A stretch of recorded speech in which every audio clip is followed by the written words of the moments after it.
You are now listening to Season 1 of the VMX Show.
Hey there everybody, NecroVMX here, and welcome to the VMX Show. This is Season 1, Episode 5, and you were just listening to off the Legacy of Ys Books 1 and 2 soundtrack. That was First Step Towards Wars.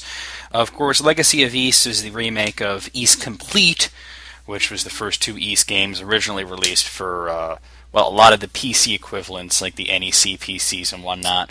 The versions that a lot of you probably more familiar with is the TurboGrafx and NES versions, and of course it's gotten re-released and remade many, many times, the most recent being on the Nintendo DS. Speaking of the Nintendo DS, of course some big news broke this week about the Nintendo 3DS, the new 3D technology without glasses. Kind of interesting the way that game companies will say one thing and then do another. Like Iwata was just saying not too long ago how unimpressed he was with 3D technology, and then boom, Nintendo 3DS. See what happens, you know? I think that, you know, maybe sometimes they say these things, you know, he's unimpressed by the technology, so here I am, I'm going to come over and improve it. Then, of course, there's a lot of people are talking about the whole Sony thing, the Move accessory, which is basically the PlayStation 3's motion controller, which looks like a lollipop, as Penny Arcade pointed out. And of course, not too long ago, the president of Sony was saying the Wii is like a lollipop, and he's too old for lollipops. I don't know. And then they make a lollipop. And Penny Arcade, thank you guys for pointing that out. I never would have remembered that. What I don't get is, I mean, how does the Wii like a lollipop? I don't understand the correlation there. I mean, you can call it a lot of things, but lollipop is a very bizarre thing. And then I gotta wonder if somebody in the design areas of Sony was playing a joke on them by designing the PlayStation 3 Move wand as looking like a pink Tootsie Pop, you know.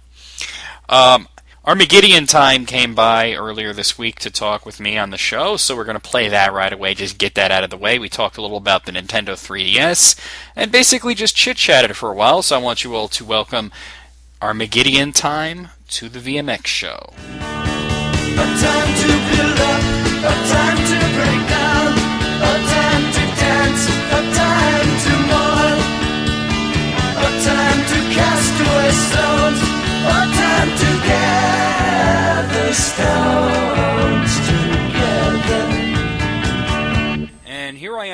Armageddon Time from YouTube. All right, now what do I call you? Do you like Armageddon Time, or what do you want me to call you?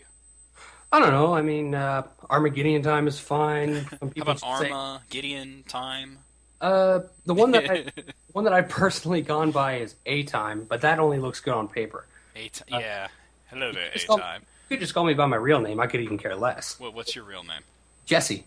Jesse. Yeah, we'll stick to Armageddon Time. Okay. Okay. Wait a minute. Why don't you tell me a little bit about your channel? Because I'm subscribed to you, so let's have you put it in your words. Well, originally, this is really stupid, but I started my channel mainly because I was bored in Christmas of 2006, and I wanted something to do until Christmas, because I was at my parents' place and I was like, I got nothing to do all day, so I started making videos about what I did during the day. And that got really boring, so then a couple years later, I was like, I'm going to look up some video game footage, and then I found a bunch of things called Let's Play, whatever. Yeah. And sorry, I'm just coming over a cold. And so I thought to myself, why don't I do this? I play video games. I like to talk and play at the same time. You know what's funny about that is I get lumped in with these Let's Play people quite a lot, and... I know that's kind of not really what you do. Yeah, well, what's funny is when I first heard about the Let's Play, because I think Something Awful started the whole trend. Yeah. I thought it was retarded. Really? Because I think it's because their humor has become so tired over the years. Something Awful was something that I used to check that site all the time, and now I hear it and I bristle. And I think that when I have a friend, or had a friend because I haven't talked to him in ages.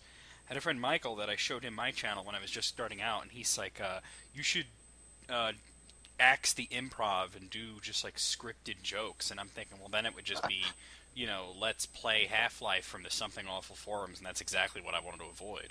Yeah. Like, personally, whenever I do them, I always go off the cuff. That's the best way, it seems. I mean, I think if you're going to do scripted, you have to do more informative rather than funny. Mm-hmm. And, I talk as I play. I know I've actually subscribed to some people who they pre-record and then they talk over top of themselves, and it's like, it doesn't sound real, Like, they're not like, oh, come on, kind of like what you do. I've had to do that a couple of times due to technical difficulties, and one thing that was interesting is I always hate the result. But for some reason, the Max Payne on Game Boy Advance, that came out really well. And I think it was because it was something like my 7th take, trying to get it to work. And I was just so frustrated that I think that really came out in that video. But, for the most part, if you're not hearing the frustration, I think you're not part of it. That's kind of what I listen for, because, I play a lot of these games, and you just want to be like, oh, I know what you're going through, Unless you're AVGN and you're an actor, but I'm no actor. Okay, so one thing that you told me that's interesting is that you're a gamer, but you're also visually impaired. Can you tell me a little bit about that? Yeah, I remember a couple people, like 2 or 3, gave me a little flack for my Let's Play of I Want to Be the Guy. Mm-hmm. I did it on medium, and everyone's like, oh, come on, that's not really playing the game. And that's a tiny little sprite, too. Yeah, literally, when I record, my face is like I'm breathing on the screen when I'm playing. So, I kind of had to explain. They're like, I'm visualizing this. I'm so sorry. Oh, God. And like, don't worry about it. Just realize maybe I don't see as well as you do, and that's that. But people get so apologetic over it. Huh. Now, it's interesting that you mentioned I Want to Be the Guy, because when I did that, I did it on Medium. I expected it, but I didn't really get any comments like that. Huh. Which I guess I got lucky, huh? Maybe it was because yours was, like, as you said, let's fail. So you already had planned, I'm doing 20 videos and that's it. It's true. So you just wanted to get as far as you could in as little time as possible. Well, the reason I played on Medium personally was because if I was going to do 20 videos, I wanted to at least show a couple of different parts of the game. Yeah. If I was going to do it on like hard or extreme or fuck you up the ass or whatever the hell the other difficulties are, I think it would have been, you would have seen maybe one boss fight. I probably wouldn't have got past Tyson, I'm just glad you got to the Castlevania section. I was looking forward to that. I was looking forward to that too because I promised Julie that she could be a part of that if I got that far. And then I was like, well, now I'm pressured to get that far. Thankfully, I did. Yeah. And as you remember, she was a part of that.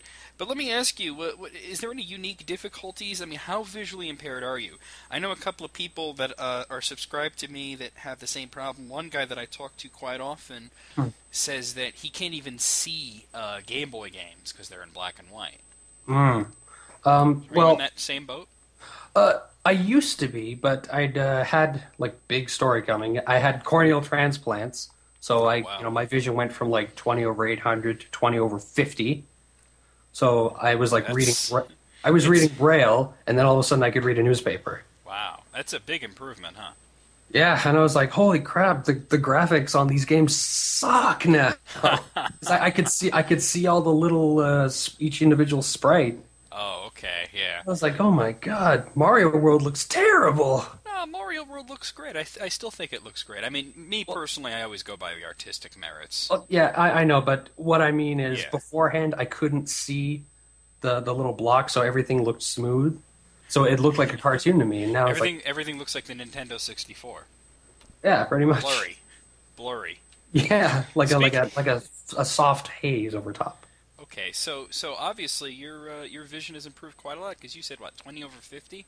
It was, but I have a genetic condition, so it kind of gets a little worse over time. Oh, I see. So what would you say you're at now?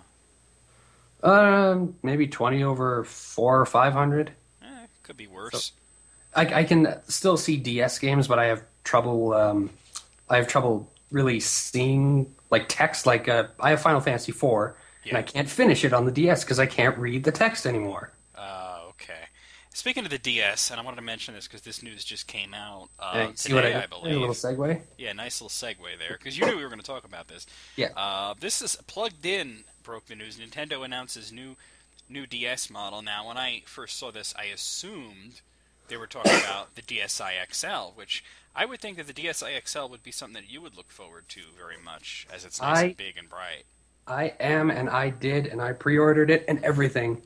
That's wonderful. Unfortunately, they still haven't brought back a Game Boy Advance support. No. And, I ranted about that last week, so I'm not going to get too much into it, but check this out. The new DS is going to be 3D.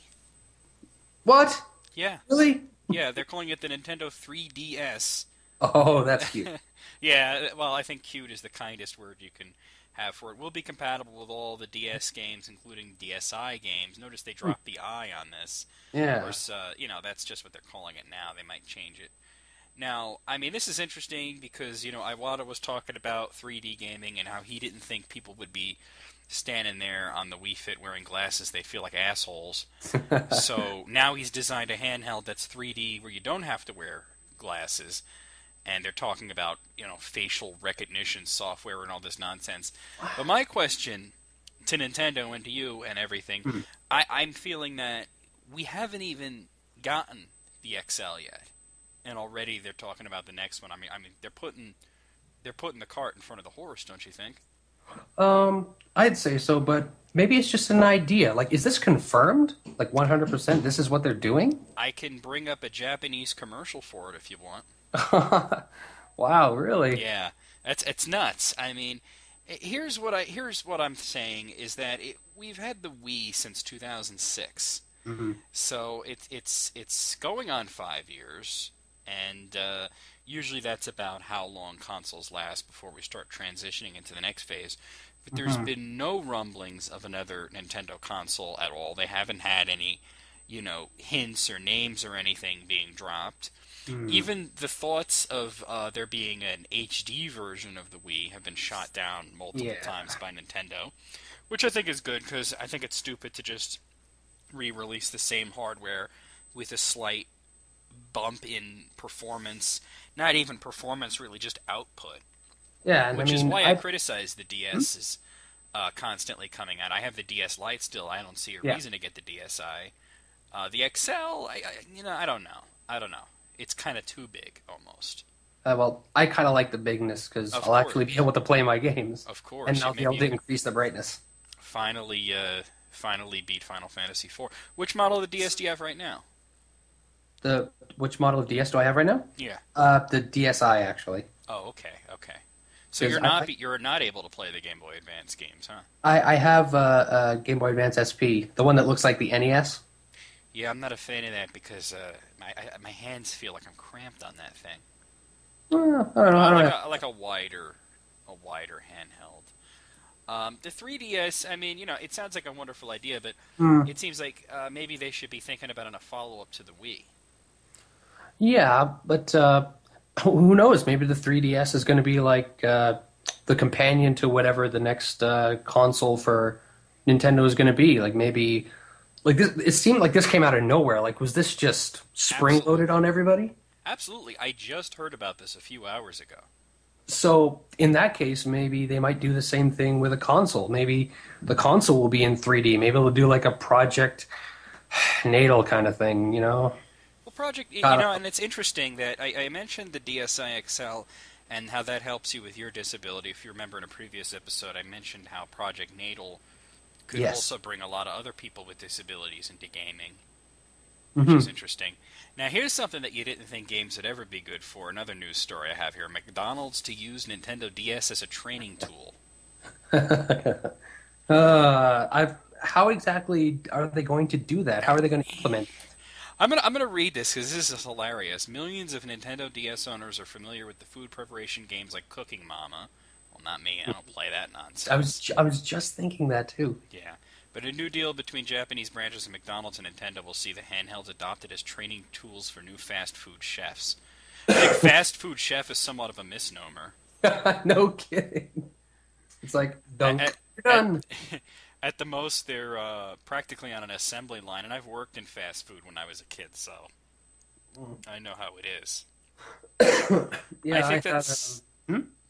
Well, Nintendo and McDonald's, they seem to be pretty chummy. I mean, there's a McDonald's not too far from here that still has a bunch of GameCube kiosks. Oh, really? GameCube kiosks? Yeah, wow.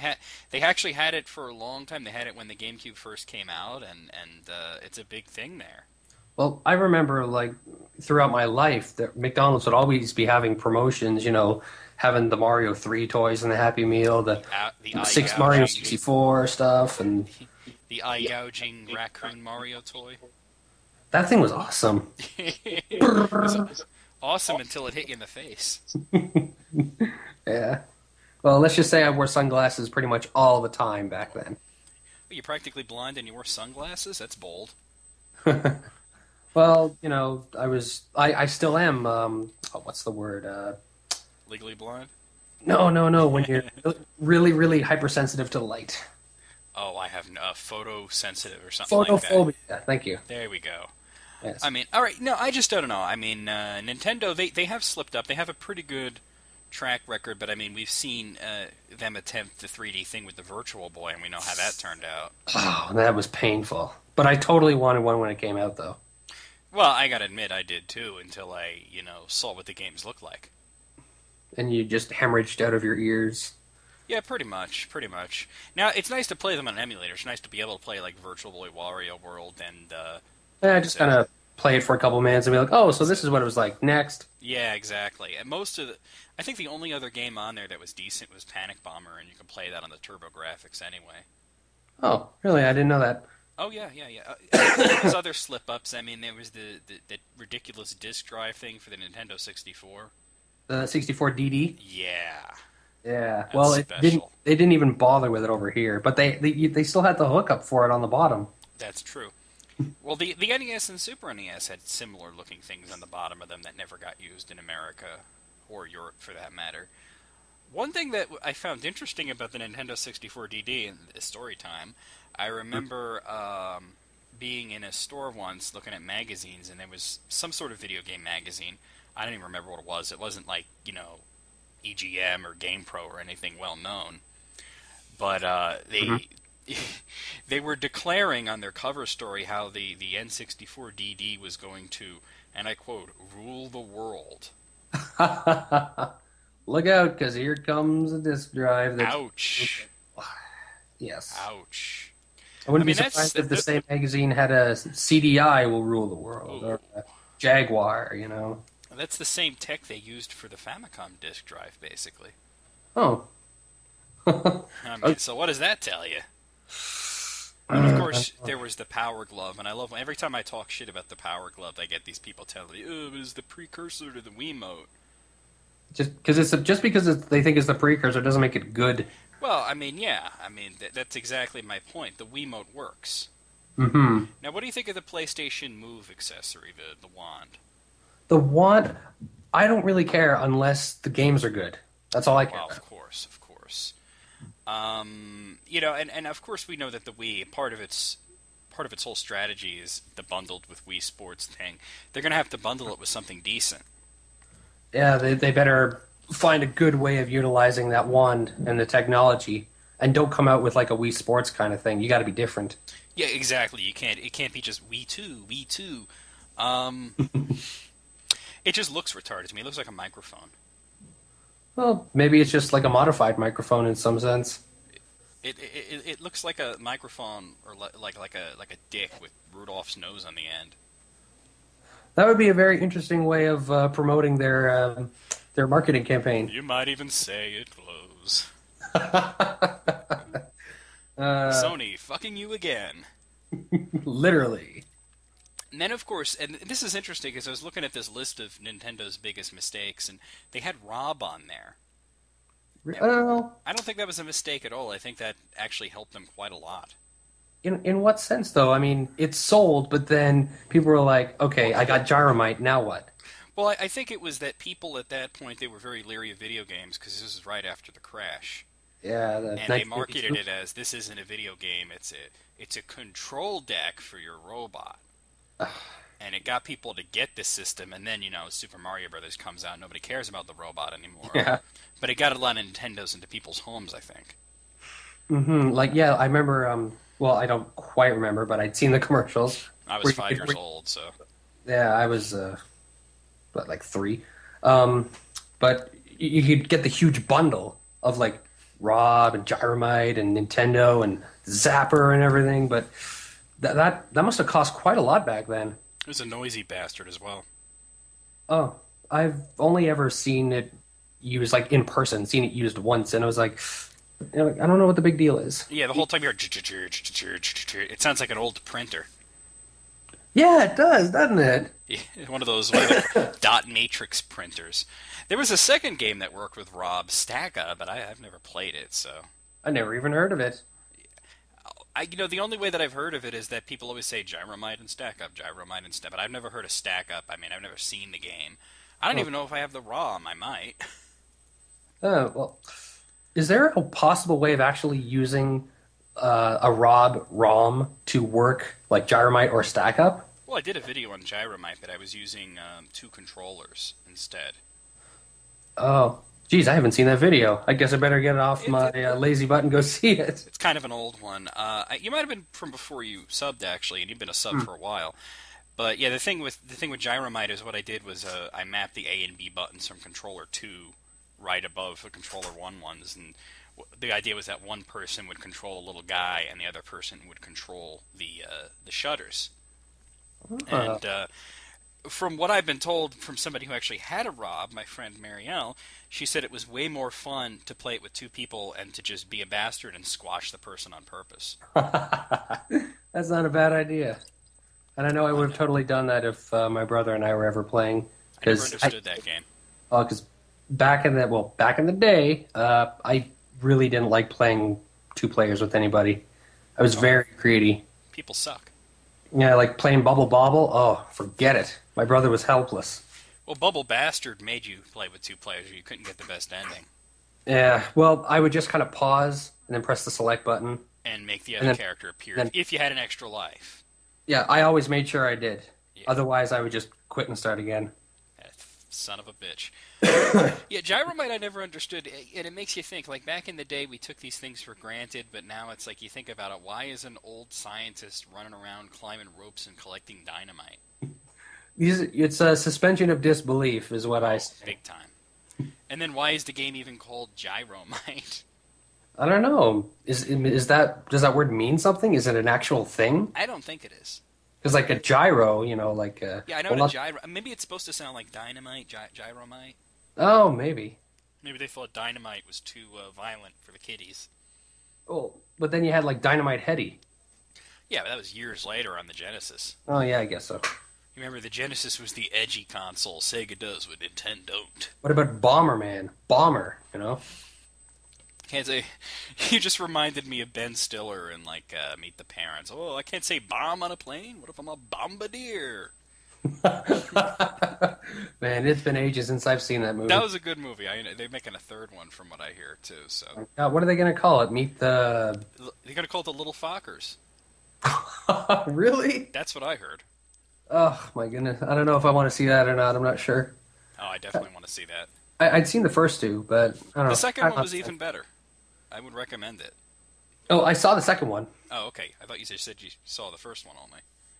Oh, no. Wait, did I? Yes, you did. It was like 2 seconds ago.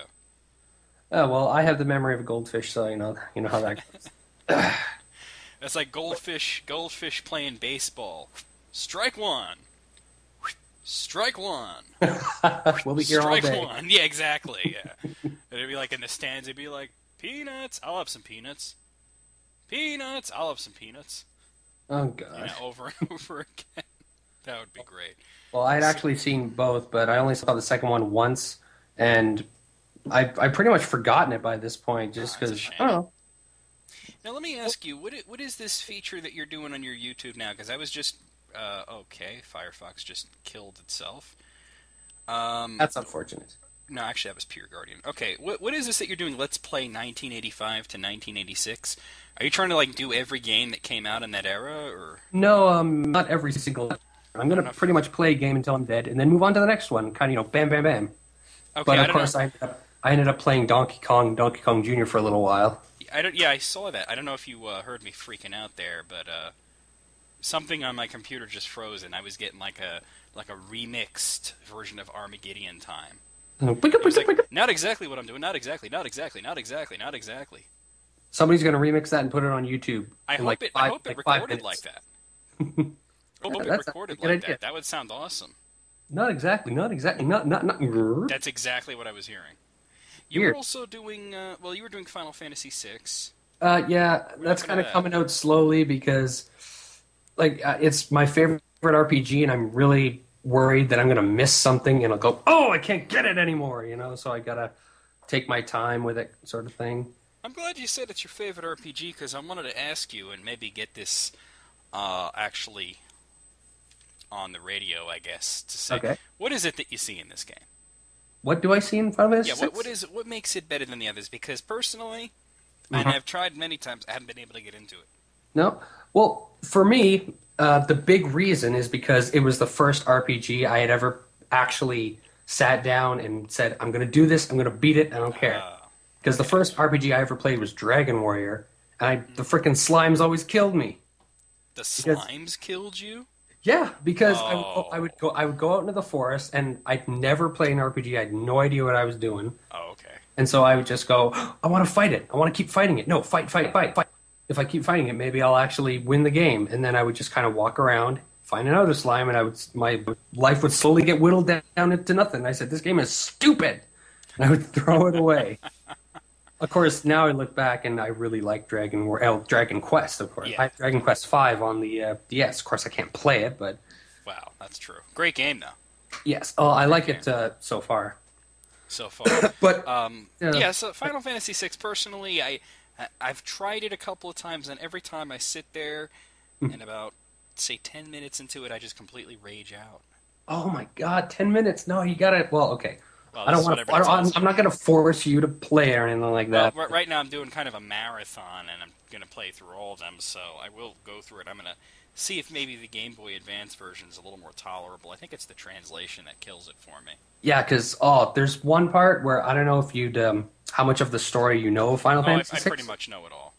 Yeah, like you know the part where oh God, what's her name? The not Terra, but the other girl. This is what everybody wants to hear, two guys trying to remember a name. Yeah. Duh. I don't know, we'll just call her Fucky. Yeah. What happens with Fucky? Well, remember when she's atop the cliff and the world just, spoiler alert, the world just ended, basically. Oh, yeah. I do remember that part. And, she's thinking to herself, oh, what am I going to do? And then she thinks, wait a minute, didn't so-and-so tell me I should take a leap of faith? When in reality, she wants to kill herself. Yeah. But really, Nintendo, you're really going to sell it as her taking a leap of faith off of the cliff? I mean, come on, grow some balls. Well, I think a lot of that was Ted Woosley. He didn't know... He couldn't translate his way out of a wet paper bag, I think.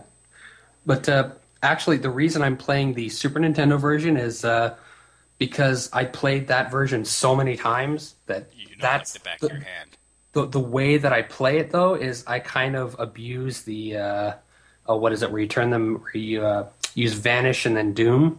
Oh, okay. And you can just pretty much... It's an easy way for me to grind, so I don't have to sit there and just kill things. Well, that works, too. But if you were to play the Game Boy Advance version, they took that out. I'm like, ugh! I have to play it the normal way now. Well, I mean, I don't mind the grinding. I mean, I'm a Dragon Quest fan, so there's a lot of grinding involved in that. I mean, I'm up to 3 right now. So, it'll be a while. I mean, of course, I'm playing 13 in tandem with it, so... I haven't even touched 13 yet, but I'm holding judgment because some people saying, oh, it's really good, and some people saying it's really bad, but I'm holding my judgment until I sit down and play it. Well, if it means anything, it has my seal of approval. One thing you might enjoy, there's no text to read. Oh, goody! Yeah, well, I mean, there's text in the menus, of course, but everything they talk. I mean, I turn the the captions on just because it's nice to read along, but you don't have to. It's off by default. You like 12, right? Yeah, I like 12. I kind of had a problem with 12, as in 5 hours in, I'm still in that freaking town, and I don't want to keep spending my time there. Yeah. And I get lost so easily because, like, the little map, I can't see it where it beans. So I basically have to memorize the entire town, and I just can't do it. I turn around 3 times, and I have no idea where I am. Back in the day, I had a similar issue with Wraith and Musashi. I never played that. I saw people play it, but I never actually played it myself. Well, it's actually interesting, and it took me a little while to figure out that the town that you're stuck in at the beginning is actually the hub. So you're not supposed to go anywhere else. It's the hub. That's your base of operations. I thought you'd move on to other areas, but, So, and also I had issues with the camera, but once I got used to it, it was a great game. Oh. All right. I don't know. I have PlayStation 3, but good luck maybe me trying to find Brave Fencer Musashi somewhere. I got enough games to get through anyways, but I will write it down on my list of old games I must play. It's also very funny. There's a lot of humor in it. I mean, like the whole Epic Kingdom is called the All-You-Can-Eat Kingdom. Awesome. And then the evil empire is the Thirst Quencher Empire. So, awesome. Yeah, and everything's named after food. It's fairly ridiculous. I do like humor in video games. Yeah, everything's ridiculous. And the princess talks like a valley girl. Huh, like totally? Like oh my god, like Musashi, like totally saved me. It's actually very funny. It's actually very funny. Okay, well, we're about out of time here. I think people have heard us go on about nonsense for long enough. Enjoyed having you on. We'll have to do it again sometimes. Is there anything you wanted to close on? Basically, come to my channel. Gotta plug myself as much as I can. Exactly. YouTube.com/Armageddon time. This guy has my seal of approval. He's very good. I think the first video I ever saw, you were playing Super Mario Land, and you were just blazing through it like nothing. Well, yeah, because it's one of those games that I just played a lot as a kid. But the funny thing is, I was in the hospital, so Oh. There's a story behind that. Maybe I'll tell that sometime. The funny thing, one thing I want to end on is how I usually like to keep my my vocabulary very clean. Like maybe the most I'll say is "damn." Oh, fuck that.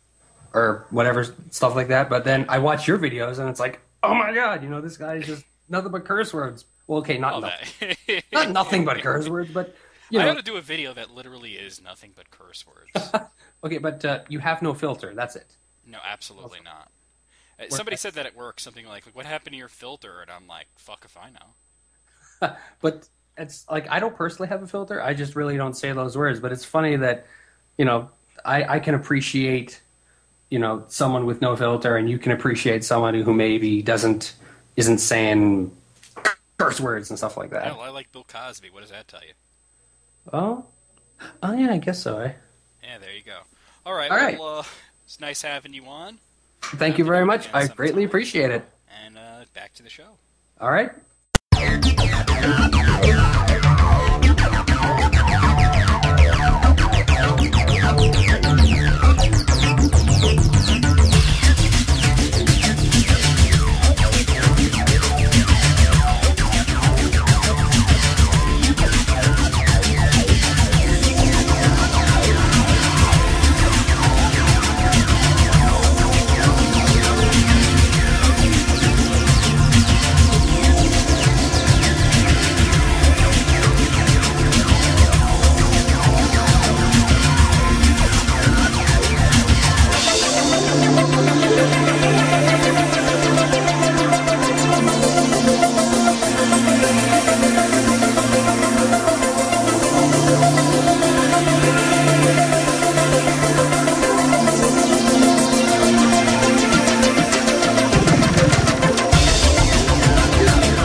little remixed Castlevania there for you. That's Wicked Child off of the Castlevania Chronicles soundtrack. Chronicles, of course, being a remake of the original Castlevania. Actually, it's a remake of a remake.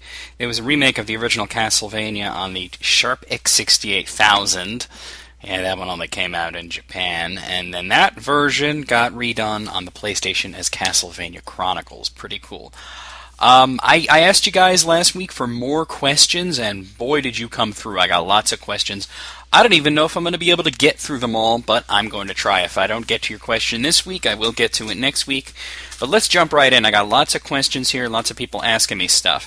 Let's see. This is from Mega Zero. He says, "Hey, Necro, I just saw your Perfect Dark video. I want to know if you tried Perfect Dark Zero, and I want to know what you thought about it. I haven't tried it. And they think I'm not ever going to try it. I've just heard nothing but negativity about it. And judging from what I've seen, it really doesn't look all that great. And I don't really like playing first-person shooters with a controller. Did it back in the Nintendo 64 era because, quite honestly, it was before I knew any better. But these days, it's got to be on PC. So, that being said, if I'm going to play a first-person shooter on Xbox, it's got to be something amazing. It's got to be like, on the level of like a BioShock or BioShock 2 or Borderlands or whatever. It's not going to be, something like Perfect Dark Zero, where pretty much everybody seems to agree that it's just a pissy little game. Here's a question from Firebird85. I have a question for the next episode of the VMX show.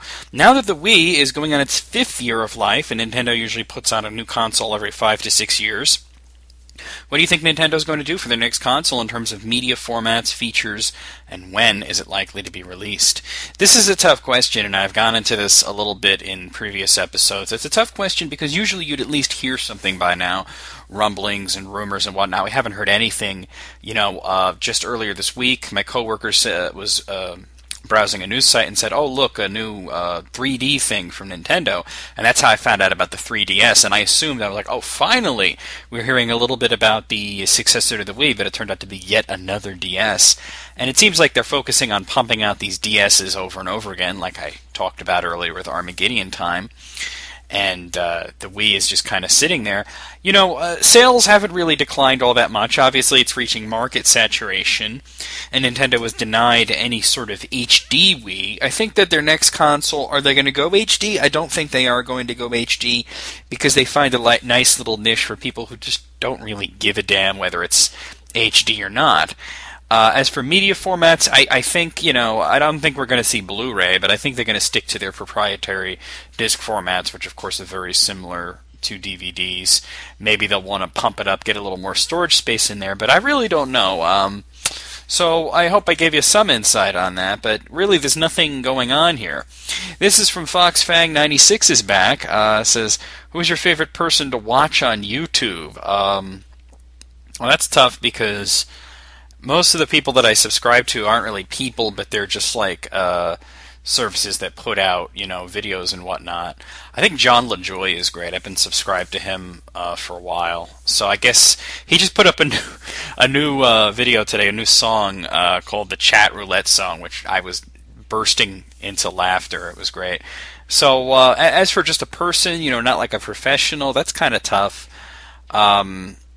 There's a lot of people I enjoy videos from, but I really couldn't give you an answer because I pick and choose, even with my favorites, what videos I'm going to watch. Serpent21 has quite a long one for you here. Let's see. He's following up on. Remember, he had the question about the toughest Dragon Quest dungeon, and here's what he said. He said, "Thank you for answering my question again. I guess why I find the Cave to Rona Dragon Quest too hard is because you have a Lightning Bruiser and 2 spellcasters. Prince of Cannock's fighting skill is only so good, and he or Princess of Moonbrook's magic can really help you so much, or it keeps running out. Especially true in the final part of the cave, where you can have attack box and 4 green dragons attack you.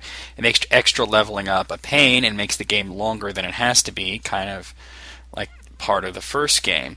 I'm actually surprised you said Charlotte Castle was tough in Dragon Quest III. I've never had an issue there since I had I never had a problem getting leveled up on count of trying to get the Shoes of Happiness from Metal Babbles. I finally did, and they aren't worth it. 1 experience point's a step in the field. It all adds up. It was cool to see a level up happening. You suddenly stop at the text box prompt, and you get the level up message. I never actually bothered with the Shoes of Happiness, so it's kind of good to know that it wasn't really worth it. It's like, why did I even, I'm glad I never bothered. So it says, thank you, have a great day, and let there be a month of Garfield. For those of you who don't get that, go watch my Garfield A Week of Garfield on the NES video. It's my favorite video. Okay, moving along. Who's next? Okay, here's one from Super Gamer Reviewer 64. Did you get enough ers in there? This is in response to my question about the Xbox Slim. He says, we do need an Xbox Slim because they say the cooling system of the Slim version is way better and the new version will not have the red ring of death. Well, I haven't seen a red ring of death on an Xbox in a long time. It's something that's already, I think, eliminated. So I just wonder, how much is this going to cost is my question. Roy Story asks me, have I seen the footage for the King of Fighters 13 and when I think of it? Well, I haven't seen any really good footage. I've just seen, really crappy footage of people pointing a camera at, not even pointing it at, but kind of half pointing it at a screen. So it's like, if you're going to do that kind of video where you're pointing a camera at a screen, at least try and get centered up. Of course, I'm excited about King of Fighters 13. And I've seen some of the sprites, but I'm waiting for like a trailer, something I can really sink my teeth into. So, Dale Wogan pointed out that the new BlazBlue comes out April 1st in the UK. Of course, if I have time, I'm going to go over what's coming out in April, since this is going to be the last show of March. So we'll do that. Let's see. Here's Dale Wogan also has a question for the show. Do you think games will go back to cartridges in the next-gen consoles, as you can store more stuff on a memory card or whatever that's so small than a disc now? Well, first of all, absolutely not. First of all, memory cards and cartridges are two completely different things. Memory sticks and SD cards, those are only for storage. And as for putting very large games on there, it's going to run up the cost. The main reason that the video gaming industry moved from cartridges to writable media such as CDs and DVDs and whatnot is because they're a lot cheaper to produce. As for you can store more, a Blu-ray disc you can get over 50 gigs on there. To get something comparable in like an SD card format, you're not going to be buying the game for $50. It's going to be a lot more expensive. So that will never happen. Cartridges are dead. Even the DS doesn't use cartridges anymore. Those things are cards. And they're a little more like what you saw in the TurboGrafx 16. And, of course, the other major handheld console, the PSP, uses UMD discs, and which Sony is stupidly trying to phase out there anyway. So I know that's never going to happen. I can tell you right away that's never going to happen. So I don't really know why you thought of that, because that was the thing that hurt the Nintendo 64. I don't understand why you would think that, but I hope I got you right on the right track here, because that's really strange. I don't think they'll ever go back to cartridges. So, okay, here's a question from Kakeo Silverton. What do you think about the summon system in Final Fantasy XIII? Do you like the transformations? I personally thought summon creatures were the best part of battles in the past. Do you think these summons surpass their past counterparts? Absolutely, absolutely. And I think because in the past it's just been that you would summon them and they'd show up and they do attack and then they disappear, or maybe they'd stick around and fight. But I love the interactivity. I love fighting alongside the summons. I love them transforming, like how Odin transforms into a horse, and the Shiva sisters that Snow has transformed into a motorcycle for him, and then you just go ape shit on the enemies. It's a load of fun. It looks really cool, and it's damn useful when you're in trouble. So I'm enjoying the shit out of Final Fantasy XIII. I was just playing it earlier today. I'm like 14 hours into it. Loving it, loving it, loving it.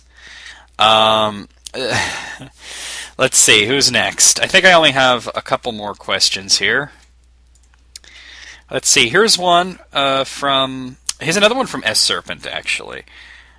Being the James Bond fan you are, do you think Daniel Craig should do just one more Bond movie to make his entries a trilogy for the franchise, or should he keep doing as many as he can since he kicks so much ass as Bond? Well, that's exactly what I think. Just keep doing it until it's time to step down.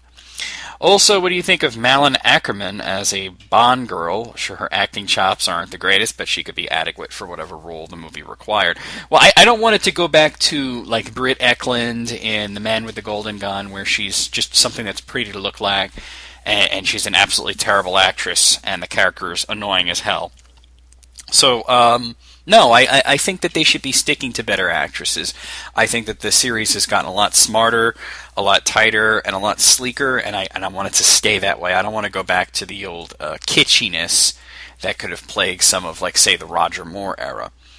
So, yeah, won't be seeing that, as her as a Bond girl. I don't imagine that would work.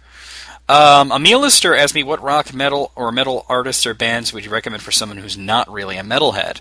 I remember being into Iron Maiden. I really love a song called Hearts on Fire by Hammerfall. I also remember liking older albums of The Offspring. So if you have time, please answer this on your podcast. Thanks. Well, if you liked Iron Maiden and you like Hammerfall, you might want to check out Dragon Force. You might want to check out Blind Guardian. You might want to get back into Iron Maiden. Also, there's Judas Priest, because it seems that you're very much into power metal. You might also want to check out some of the older material from Iced Earth. And if you want to move outside of power metal, maybe go to more like the traditional metal. I mean, there's stuff that a lot of people would consider to be like classic rock, because that's what it gets played on the classic rock radio stations. Bands like Deep Purple and Led Zeppelin and whatnot. But I would say if you're enjoying Hammerfall and you remember being into Iron Maiden, well, definitely check those two bands out. But Dragon Force, it's fun, easy to get into, blistering solos kind of stuff, and it's not like super heavy, hurt your head. So there you have it. My final question here is from Mr. Youngin211. Looks like I did get to all of them. He says, hey, NecroVMX, I was wondering, what are your thoughts on the more recent attempts by developers to somewhat squash the used games market, such as adding activation codes in console releases? Love, peace, and 3 flowers, Greece. Thanks.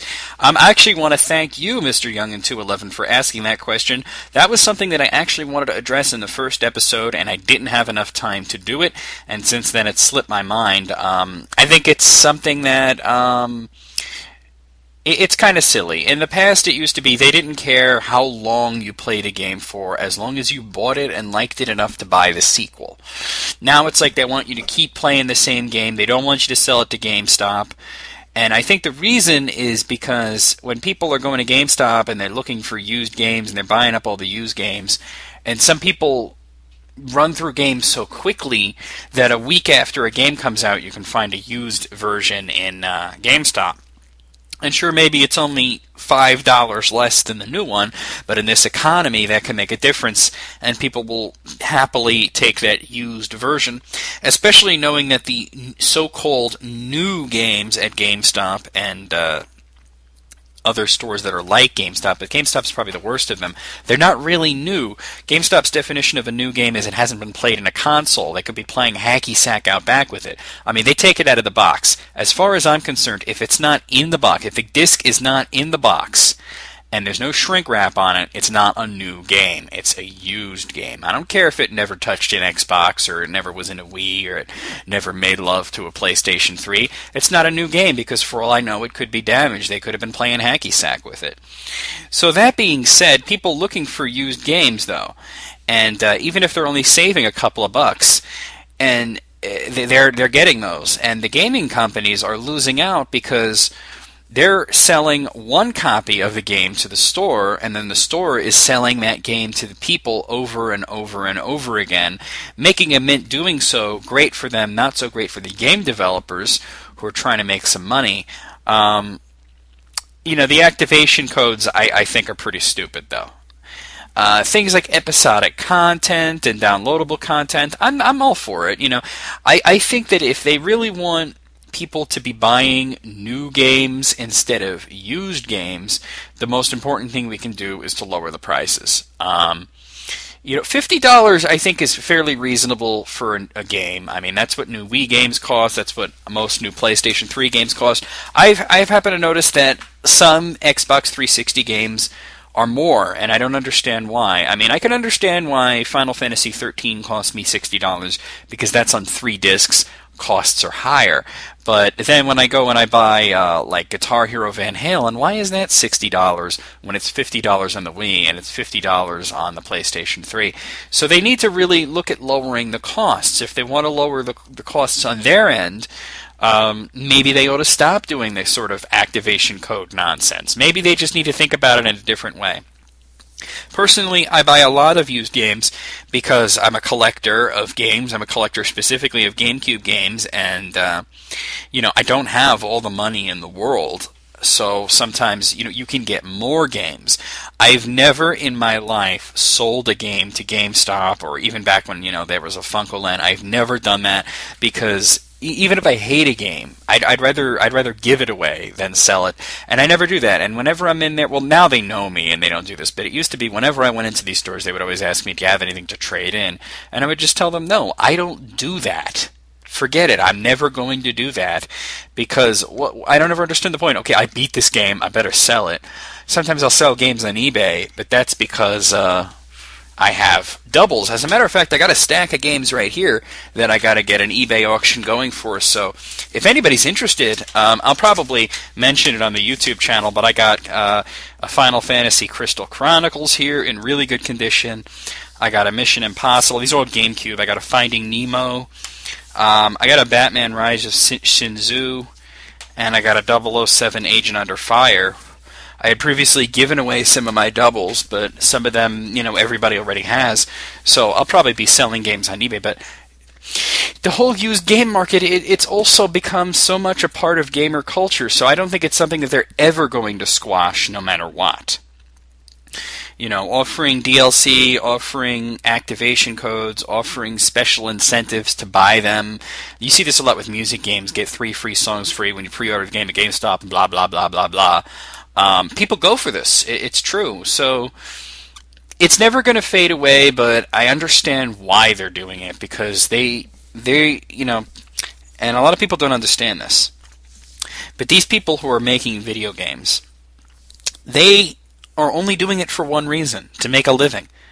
They're not out there to create something that, sure, there's some that are idealists and they want to create something that's artistic and whatnot, but those games don't sell as well. I mean, you may get wonderful reviews for games like Okami and Eco and whatnot, but then, it's the kind of schlock like Halo that's selling well. It's very easy to pander, and I'm glad there are artistic games out there and there are new and innovative and exciting games, just like I'm glad that there are series that will continue like Mega Man or Dragon Quest or Final Fantasy or Zelda or whatever. But, saying all this, what it really comes down to is they got to make money, and there's nothing wrong with making money. So that being said, that's my thoughts on what's going on with that. And I'm very glad that I want to thank you for asking the question because that was something I wanted to get into and I haven't had the chance until now. So, that leaves me with very, very little time left in the show. And I just wanted to maybe talk about some of the stuff that's coming up on YouTube. Of course, you guys remember that I am in the middle of a Donkey Kong feature. I think some people don't understand features because I had people ask me, could you do a video on Donkey Kong Country 2? And I'm like, do you see what I'm doing here? Like, are you retarded? I don't get what's going on with some people. But just maybe they're listening to this, I can tell you what's coming up. I just wanted to talk about very briefly what's coming up. Of course, I got the music challenge coming up after Donkey Kong's finished with. Got the Zelda Link's Awakening playthrough. And then the final music challenge. And this is what I really wanted to talk about, but I'll come back to that in a second. I got Castlevania Judgment coming up, then I'm going to start the Guess the Graphic contest. There's going to be the Star Trek feature, which I'm really looking forward to getting out there. And and then after that, Guess the Graphic. And then after that, well, I haven't announced anything yet, and I'm not ready to, but all I got to say is it's going to be really exciting. But I wanted to talk about the final music challenge. You will have the opportunity to win an actual physical prize by guessing some of the hardest songs that I will ever put up. These 10 songs were handpicked for being extremely difficult and or obscure, so good luck. And they will remain up indefinitely until somebody gets them, I think, unless it's like a really long time. If it's like a couple of months, I might have to just tell you or start dropping hints like I have in the past. But you will actually be winning a homemade DVD, and this is the kind of DVD that you can just pop into a DVD player and watch, which will have some of my favorite videos from the channel. They, of course, will be in much higher quality than you're used to seeing on a YouTube screen, and there will be some exclusive content, so you might want to bone up on your video game music knowledge, because it's going to be pretty epic. It's going to be very hard. And I'll give you a hint here. Very few of the songs that I'm putting up are from games that were released in the United States, and the ones that were released in the United States are pretty obscure. Or there's one that's not from an obscure game. There's one that's from actually a very popular game, but it's an obscure song. So, that being said, looking forward to that. Anyway, I'm going to wrap this up. Next week I'm going to do the show solo, so I'll have more time to talk, because I didn't have that much time to talk. I pretty much just started. Had Armageddon time come up. I'm just glad he was up. We'll have to have him on again, and then answered your questions. And I haven't really had much time to talk about what's new. I do want to wrap this up, but before I do, I wanted to give you the gaming schedule. What is going to be released in April, so let's knock that out really quick. So here's what's coming out in April, at least scheduled right now. On April 8th, Two Worlds 2 will be released for Windows, Xbox 360, and PlayStation 3. Don't know much about that one. It's an RPG. Never heard of it, but Two Worlds 2 coming out then. On April 13th, Tom Clancy's Splinter Cell Conviction will be hitting Windows and Xbox 360. On April 15th, Sam & Max The Devil's Playhouse Episode 1, The Penal Zone, will be hitting Windows, Mac, and PlayStation 3. On April 20th, Monster Hunter Tri will be hitting the Wii. And on April 27th, two games coming out, Nier for Xbox 360 and PlayStation 3, and Super Street Fighter 4 for the PlayStation 3 and Xbox 360. I'll definitely be picking that one up, and you'll see videos on it and everything. So, I want to thank you all for coming out, listening to the show.